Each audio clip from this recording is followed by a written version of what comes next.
Бізде Рәбия деген қасық. Қазіргі хит болып жатқан алтын түстес қасық, қыздар. Рәбия деген 36 бірдіктен тұратын алтын түстес қазір хит болып жатқан алтын қасығымыз келді. Өте сапасы өте жақсы, қалың, ауыр, өңіп кетпейді, қараймайды.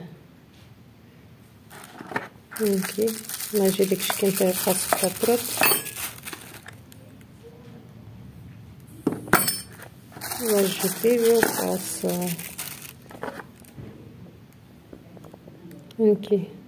Алам десеңіздер, жекеге шығып жазсаңыздар болады. Базар бағасынан әлде қайда төмен бағасы. Базар бағасынан, Каспийдегі бағасын көрсеңіздер болады, өте қымбат. Мендегі баға қолжетімді баға, өте әдемі, сапалы.